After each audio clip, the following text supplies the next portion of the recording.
Welcome to Season 5, Episode 6 of Fire Away, Rudner Law's online show focused on the employment law issues that matter to you. My name is Stuart Rudner. I'm an employment lawyer and mediator and your host of this episode of Fire Away. Just a reminder that Fire Away streams live online every month, and if you missed an episode or want to watch one again, they're always available on our YouTube channel, our Facebook page, LinkedIn, and our website. Today, I am very excited to be joined by Jennifer Bloch to discuss mastering difficult conversations and becoming conflict confident. Jennifer is the principal and founder of Touchpoint Leadership Coaching. She has spent over 20 years coaching leaders across multiple sectors, from consumer packaged goods to palliative care. Her perspective is broad and unique to both corporate and healthcare industries. She's a graduate of McGill University, as am I, and Royal Roads University. And her professional journey is an interesting one. As a human resource manager, a health practitioner, and a certified executive coach, she brings a unique perspective to organizations about interpersonal relationships. I am very excited about this. Hopefully, Jennifer will do most of the talking because, as you can tell, I'm losing my voice somewhat, but I'll manage to get through this episode. Let's get to it. Jennifer, thank you so much for joining us. I am so happy to be here. Thank you for having me, Stuart. I think it's going to be a great conversation. Hopefully, I'll be able to keep up my end of it. But I'm very excited both personally and professionally because I know that I often struggle with the difficult conversations or the ones we convince ourselves are going to be difficult. And then you get through them and you realize they actually weren't nearly as bad as you expected them to be. And I asked you when we were doing our prep for the show about self-talk because I know it's something I do. And I'm very intrigued to hear your comments on that. So one quick comment about why, from an employment law perspective, this to me is really important, and then I'll let you do more of the talking. But I've said this before, undoubtedly on Fire Away as well as in other contexts. It happens often where we have clients contact us and basically say they're done. There's an employee, they've got to be fired. They're not working out. They're never going to get better. And when I tell them to send me the file, there's nothing in the file. And what becomes very, very clear is that there may have been issues with performance, conduct, whatever it was, but nobody ever sat down and talked to the employee, explained what the concerns were, explained what the consequences might be if it didn't get better. No one had those difficult conversations, and now they're just ready to give up. And of course, it can cost them significant amounts of severance because they're not going to be able to fire them for cause. And of course, there's costs of recruiting and training and everything else. Whereas if they had had the conversations, they may have actually been able to help the employee improve and not had to get rid of them at all. So the reality is that most managers have never been trained or coached on how to have these conversations. Most of them are capable of doing them, but they need to be told how. And that's where someone like you can come in. So, and we can talk about this throughout the show. There's so many different types of conversations that would fall into this category of difficult conversations: termination meetings, disciplinary meetings, performance improvement. From the employee perspective, asking for a raise, asking for vacation time, dealing with conflict with colleagues, with clients, and there's so many more. So I'll turn it over to you because I think you've got some great insights. But to start with, how do people prepare for any of these conversations that in their mind are going to be difficult ones? So it's interesting because I believe that how people typically prepare for these conversations, they wing it. They wing it, they script it, they delegate it, they avoid it. And, that's a recipe for disaster because, it'll create more lawsuits. It'll make people uncomfortable. People won't be prepared. They'll say the wrong thing. So what's really important is that you want to assess it. You want to weigh the risks versus the benefits before going into the difficult conversations. So it's okay to avoid a conversation, but why are you avoiding the conversation? Right? I was going to say, it's interesting what you said about scripting, because I know I often do that. And I think, there's different levels of scripting, but I will try to think out how it might play out and what if they say this and what if they say that. But I don't think that's the best way to go about these things. So what do you think people should be doing? Yeah, it's okay to strategize, and it's okay to imagine a scenario, like all the different possible scenarios. I wouldn't necessarily script it to the point of, if they say this, I'll say this. And I've actually seen managers do that. Well, if they say this, then I'll be prepared with this. So you're not scripting the dialogue, but you're preparing ahead of time and planning for the inevitable. You want to be very prepared for the unexpected. And I think I've come up with like 3 strategies, 3 principles for preparing for unexpected conversations, like difficult conversations and preparing for the unexpected. Because at first you have to have very, very clear goals. And by clear goals, I mean, they're not just clear, but they're indisputable. So you want to be able to really get to the heart of, what is it that I need to accomplish here? Why is it important that I'm having this conversation? What would success look like, right? What can both parties agree on? And what business objectives here are we focusing on? And also, you want to consider the mutually beneficial outcomes, right? It's not just about what you're going to get out of it. And it depends on the context. So like a termination conversation that's already said and done. So I don't know that you really want to look for a mutually beneficial solution. Right. So, and sorry to cut you off. I know you've got 3 principles and I only let you get through 1, but I don't know if you have a good example. Let's go back to my example of the employee who is having issues. And my favorite example, because it's based upon a real life situation I had to deal with, was the employee who just consistently comes in late. They're supposed to start at 9, but they come in at 9:01, 9:03, 9:07, and then it becomes 9:09, 9:15. So take that scenario, and you're the manager, you're going to have a conversation. What would an example of a goal be that you could identify? Yeah, so I mean, how is it affecting the business? Right? Like, how is their absenteeism affecting the business? You always want to go back to what is clear to them also, so they can clearly see how, regardless of what's going on in their personal life that's causing the absenteeism, how is it affecting the business? What is possible? Like, what is possible here? So, sometimes people's lives get in the way and they have to be absent, or, we've all experienced that.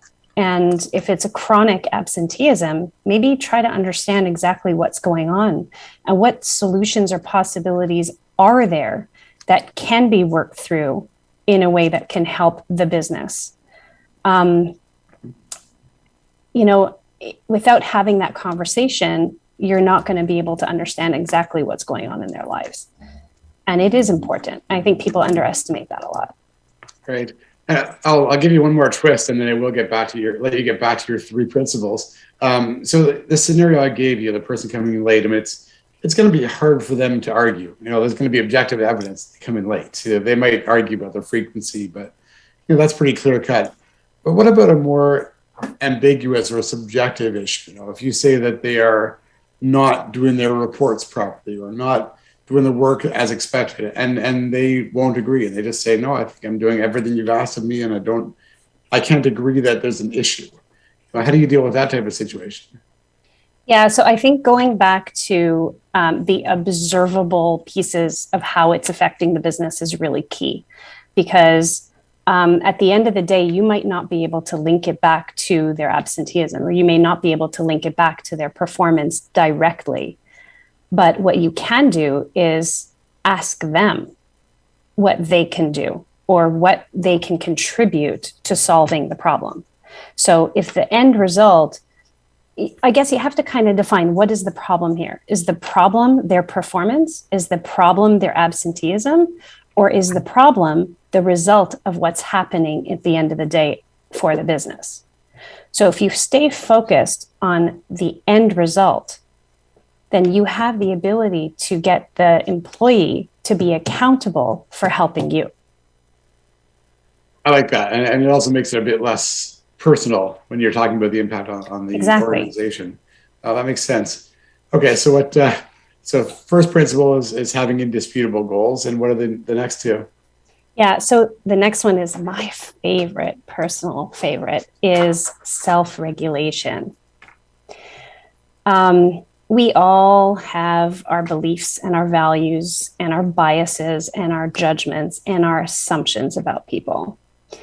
And it's really important to be mindful of that going into a conversation, like preparing for your conversation. What am I assuming here, and how can I suspend that? And then it's also important to think about that during the conversation. So, for example, if you're in a difficult conversation, you have what's out of your control is none of your business. So you have no control over how they act. You only can control how you act. So if they start raising their voice and making angry faces, you can assume that they're angry. We all would. But this can sound really crazy. Maybe they have gas.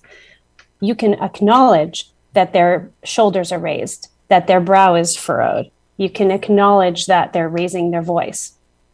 And you can just relax and sit back and say, I notice that you're raising your voice here. What's going on? And give them the opportunity to tell you what they're feeling. And it also allows a pause in the conversation. Does that make sense? It absolutely does. And it comes back a lot to listening and observing, which is, I think on Far Away, I probably mentioned this book before, but one of my favorite books on negotiating is called Never Split the Difference. And without digressing too far, one of the key points they make in terms of how to negotiate effectively is to listen, and to make sure to listen to what your counterpart is saying, and then acknowledge what you're observing. And so exactly what you just said, I noticed that you raised your voice. I noticed that you seem to be upset. And it seems, that can be really effective in many different contexts.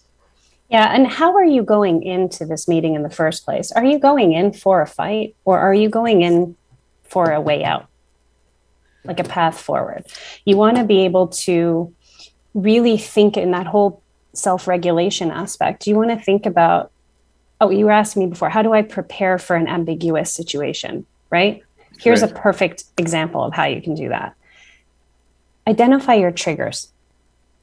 What are your triggers? What are they? Are they when somebody interrupts me, when somebody lies to me, whether I think that they're lying, when somebody raises their voice? What are the triggers? And once you identify what those are, and you know your triggers, everybody does. When you know your triggers, then you have to ask yourself, okay, what do I do when I'm triggered? What do I think? What do I feel? And what do I do? And then be mindful of those things, because when they happen, now you have an opportunity to say, okay, when I behave this way, or when I think this thought, I will do this instead. Right. So it almost doesn't matter what happens in the conversation that's not in your control. You can always control your reaction to it. Right. And it gets back to your first point about not assuming, because if you assume what the conversation or how the conversation is going to go, you'll already have your backup in many cases, or I know many people will. Yeah. So that makes good sense. And I know we've talked about this a bit, but as far as rehearsing, how much. I know a lot of people do this, and I think I'm one in some contexts. But how much rehearsing should there be, as opposed to not winging it, but just going in and listening and then reacting? I'm very comfortable talking in front of people, so I'm not sure I'm the best one to ask about that. Like, I can just go in and wing it. But I think the key is to be prepared with what it is that you're trying to accomplish. Understanding why you're doing what you're doing, and what your end result, your desired end result is crucial to the success of any, especially a difficult conversation. If you can get very, very clear on that, the way that I prepare is not by rehearsing, it's mindfulness. So I took, even before here, like I'm talking live for the first time. So, I want to be able to really stop for maybe 30 minutes before and just feel my body, breathe and notice where my breath is going. And that actually has been proven to increase focus, decision-making, clarity. It actually reduces your fight or flight response. So that's what you would do in any difficult conversation. Got it. I think that's part of the challenges for a lot of people, especially in the COVID world, is we're bouncing from one meeting to another meeting to another meeting, and we don't have the time to do that. That's right. What's the third principle? So I like to call that compassionate boundaries. Now, I didn't coin that term. I've read it somewhere, but compassionate boundaries. So it's like, how many times have you said yes when you really meant no? Right? I'm sure everybody can relate to that. And it's okay to say no. They say no is a complete sentence, but it is one of the hardest things for people to do. So how do you say no with compassion? And automatically when I say that, I'll ask people, what do you think I mean by compassion? And their response is, well, you have to be compassionate to people when you're talking. And my answer to that is, yeah, but what about yourself? Where's the compassion for yourself? And we often forget that. It's okay to set a boundary. And more often than not, people will respect that. And, we have to think about what can we say, especially from a legal standpoint in employment situations. What can we say? What can't we say? But also think about, what am I willing to say? And what am I not willing to say here? And be prepared going and knowing that. I love the comment you made about no being a complete sentence, because we all, or at least most of us, feel that need to justify when we say no. But that's a really good point to take out of this.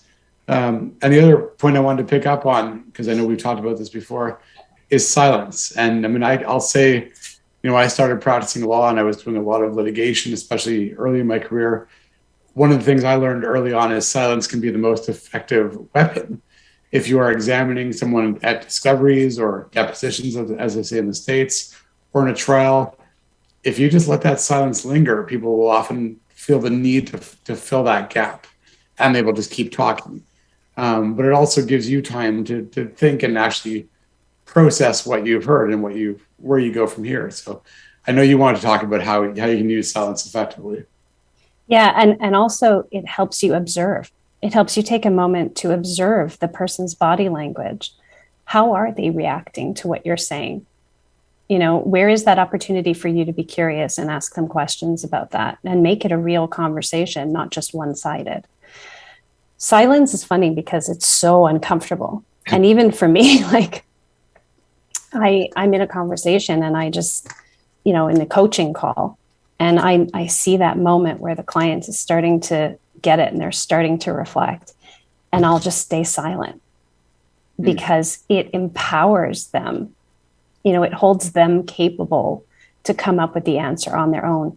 And it feels like 10 minutes, but it's like 30 seconds, So yeah. Going back to the three principles of being clear on the goals and self-regulating, managing your assumptions, and compassionate boundaries, including compassion for yourself, is a good thing to reflect on during that period of silence. And also, I think, one of the things I think a lot of us do, and again, I'll put myself in this group, is we don't fully listen to the other person because we're busy preparing our next comment or response. And so one of the comments someone made to me years ago was that you can use that silence, whether it's 10 seconds or 3 or 4 minutes, to process what the other person said and then decide how you're going to respond to it. So silence has a lot of great redeeming qualities that you can use to your advantage in these conversations. Yeah, no, I definitely agree with that. On top of promoting the accountability, it gives you that opportunity to really, really pay attention and be curious in the conversation, which has such tremendous value. It's not just showing that you're listening, but it's giving you tons of information that will help you negotiate in this conversation if you need to. Yeah, no, it's a great tool for so many different reasons. So shifting gears, I wanted to pick up on what kind of relates to your comments about boundaries and respecting your own boundaries. But one of the things I was going to ask you about is methods of communicating. And I'll give you an example. We often work with individuals who have lost their jobs, and we've reviewed the severance package, and I'll say 9 times out of 10, it's deficient in one way or another. Sometimes it's somewhat deficient. Sometimes it's incredibly deficient. But usually one of the discussions we have is, okay, we've identified where the deficiencies are. We've identified the goals we want to achieve. How are we going to do that? And sometimes the individual wants to speak with someone in the company. Sometimes they want us to do it. But if they're going to do it, the next question I ask is, okay, how? Is it going to be a face-to-face meeting? Is it going to be a phone call, Zoom call, or email? And it's always fascinating to see who chooses what. I mean, almost inevitably, people who are in sales want to do it face-to-face, but most other people want to do it by email. But I wanted to get your comments on, which methods of communication are best for these difficult conversations. I would ask a question first. Why are you asking the question? So if they're asking, I have to say you sound like a lawyer by answering a question with a question, but go ahead. I'm a coach. We do that too. But so, yeah, I would literally ask them, why are you asking? Like, what's important to you about doing it by phone, or what's important to you about doing it? And if the answer is, I don't want to face it, then I would say, do it by face. And if the answer is, well, because, we have a lot going on in the company right now, there's time management issues. We've really got to focus on, not taking the time to travel to do this conversation, or whatever the case may be. That's a different story. But what is what is the reason why you're avoiding a face-to-face conversation? Mm-hmm. I personally think face-to-face is always best, except for if there is an emotionally charged person that potentially has violent tendencies, then we can rethink that. What about, sometimes one of the comments I get, if someone says I want to do it by email, because I often will ask them why. Sometimes it's that power imbalance. They're intimidated. That who's in the person? So, I'm often thinking about if I'm advising the employee, and maybe they're a current employee, maybe they've been let go, but either way, they need to go talk to a manager, or supervisor, or someone in the company. Yeah. So if you're speaking about the employee addressing it, sometimes they need to collect their thoughts. And sometimes when they're in face-to-face, it's difficult for them to actually just come out with what they want to say, because their boss may have a much better communication style and may be able to fire back questions that they just can't answer. Mm-hmm. So I can understand the hesitation to do things face-to-face, but then I would recommend do it by phone. Right. Because then you have your note paper in front of you. They don't see that you have your notes, but you have the tone and the volume of your voice that communicates. Email, I don't know what you think about this, but it's a last resort, because unless you're confirming something you've already discussed, but as a means to have a conversation, it is one of the worst things, because you are communicating something with your values and assumptions and beliefs, and you may have the best intentions in that email, but without that voice and tone, the receiver of the email is putting their own experiences, their own values, their own beliefs, and they don't have that opportunity to hear the intention behind what you're saying. And that is risky. Yeah, no, I totally agree with you. And I had this experience, we're going back 15 years ago now, back when I was at a large firm, and an issue came up, and I was emailing with the managing partner. This is back when I was an associate, not even a partner at the point. And I could see the conversation was becoming more tense. So I tried to diffuse the situation by using an exclamation point, which I meant to explain. I meant it to mean humor. I was joking. Right. He clearly interpreted my exclamation point as me yelling. And it just went so quickly off the rails. So, of course, what I did at that point, it took a whole lot of courage, but I picked up the phone and I called him. And I was terrified, but I knew that it was only going to get worse if I kept emailing him. So that was an example of, as you said, you can't pick up tone. Yeah. That being said, I will say this. A lot of our clients who are in this situation who need to reach out to a former employer to discuss their severance package, a lot of them do it by email. And I'll say in most cases, it works out well. But there is that risk. And I do agree with you. Like face-to-face is better. Phone is better. But, many cases it can work out well. But you got to be prepared for that potential. And it depends on the context too, right? Like if your relationship with this individual is coming to an end, then there's no stake in it as much to continue on a relationship. So then if you send it by email, well, you're covering yourself, right? And it's important to have things documented. So it's okay. But if you're going to continue a relationship with the person, it's going to be, I don't know. I personally am. I'm all about connectedness. I'm all about connecting with people. No, but I think you made a great point there, because the context I was discussing, the relationship's over, right? The only issue now is let's wrap up all the details of the severance package so that we can part ways. Right. So that's a very different context than either starting a relationship or being in an ongoing relationship. So I agree with you completely on that. So as we promised, the time has flown by. It's actually 12:57 already. So oh, wow. Before I get my chance to fire away, any last comments or thoughts? No, this was super fun. I really enjoyed this. Thank you for having me. Thanks for doing it. I hope it was fun. I certainly enjoyed it. And yeah, your comments were great. So I really, really appreciate you doing this. And now I'll take my turn to fire away. I would really, just one more thing is I would really, really encourage people to be more proactive. I think you mentioned that before, but the cost of hiring, training or a coach to support you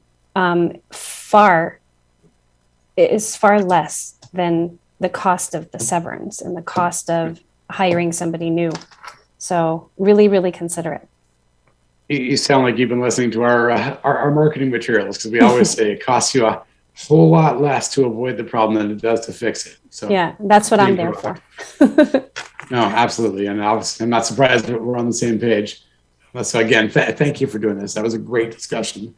And now I get to do my rant and fire away. All right. Thank you.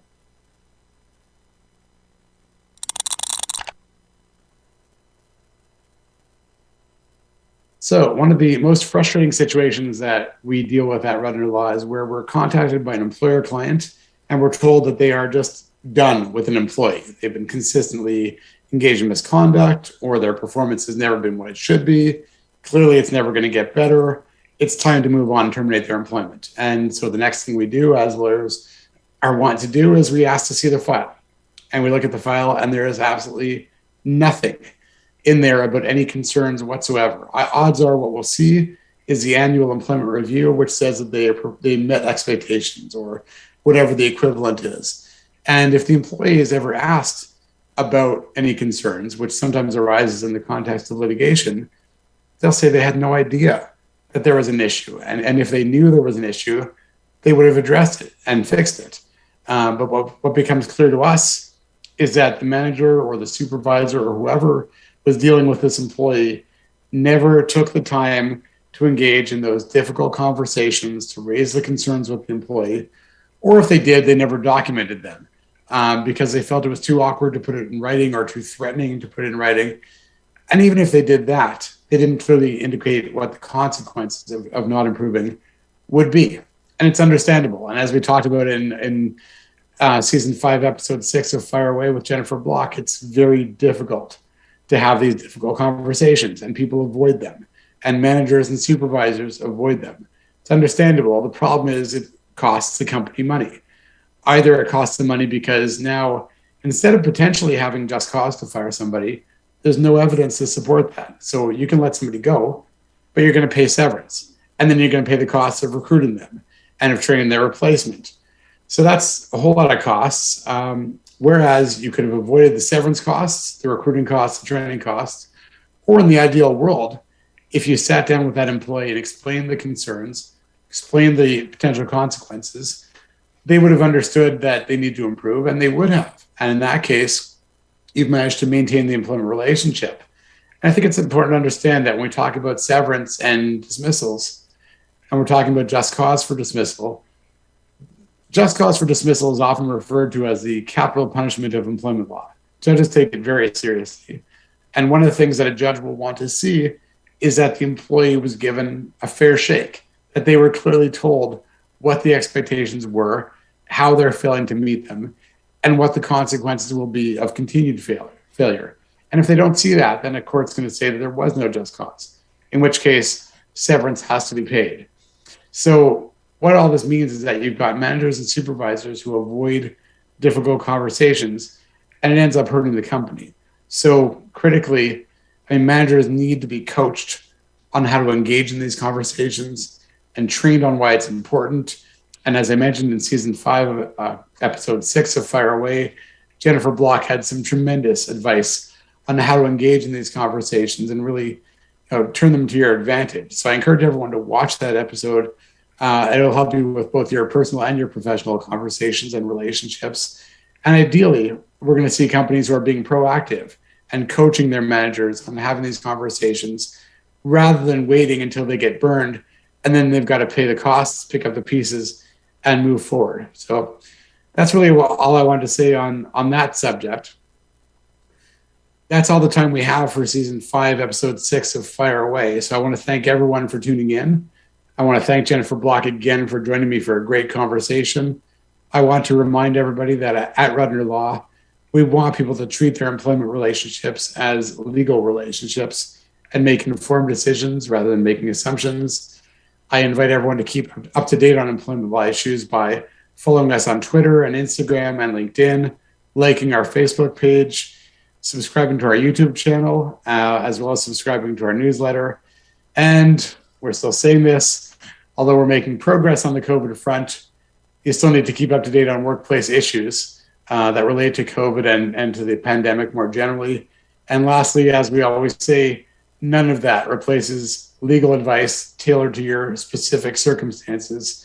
So if you think you might need an employment lawyer, you probably do. Feel free to reach out to us. Past episodes can be found on YouTube and on our website.